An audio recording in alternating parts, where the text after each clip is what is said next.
du Père et du Fils et du Saint-Esprit. Amen. Viens, Esprit Saint, viens nous éclairer, viens nous aider à approfondir ta parole pour que nous puissions la vivre chaque jour. Évangile de Jésus-Christ selon Saint Luc. En ce temps-là, comme tout le monde était dans l'admiration devant tout ce qu'il faisait, Jésus dit à ses disciples, « Ouvrez bien vos oreilles à ce que je vous dis maintenant. Le Fils de l'homme va être livré aux mains des hommes. » Mais les disciples ne comprenaient pas cette parole. Elle leur était voilée, si bien qu'ils n'en percevaient pas le sens. Et ils avaient peur de l'interroger sur cette parole. Acclamons la parole de Dieu. Louange à toi, Seigneur Jésus. Aujourd'hui, nous sommes le samedi 25 septembre 2021, 25e semaine du temps ordinaire de l'année B. Et en ce 25 septembre, le Seigneur nous demande de faire attention, surtout quand nous sommes dans des moments de réussite.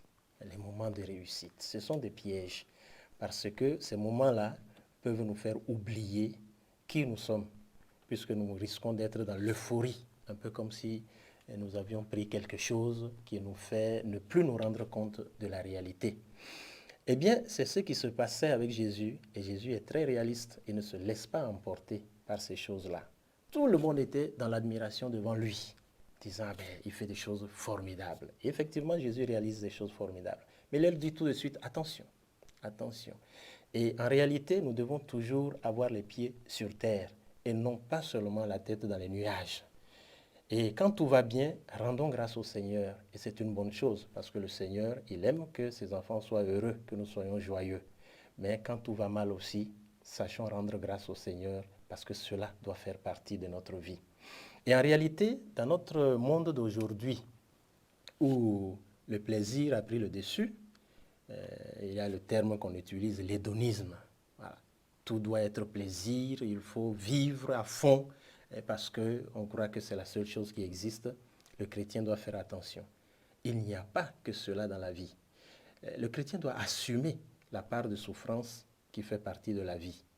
Et cela, nous le voyons dans l'expérience des martyrs. Nous ne pouvons pas être chrétiens et refuser le martyr. Évidemment, tout le monde n'est pas forcément martyr, mais quand il faut le faire, nous devons être capables de l'accueillir, de l'accepter. Je ne dis pas que ce soit facile, ce n'est facile pour personne.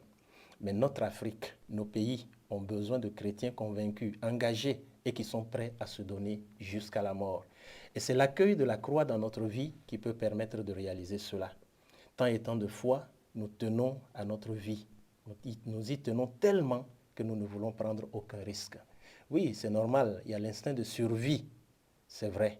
Mais quand nous croyons au Christ, quand nous avons confiance au Christ, nous savons que celui qui nous a donné la vie, sans que nous ne sachions comment, eh bien, il ne sera pas incapable de nous donner la vie si nous mourons pour lui. Alors, cela nous aide à comprendre quel est le rôle de la croix dans notre vie, dans la vie du chrétien. Le chrétien, c'est celui qui est capable de tout donner et de donner jusqu'à sa vie. Demandons au Seigneur cette grâce. Cette grâce, nous devons la demander chaque jour parce que nous avons besoin de force intérieure pour pouvoir réaliser cela. Ce n'est pas facile à comprendre. Même les disciples ne comprenaient pas parce que cette parole, nous dit l'Évangile, restait voilée.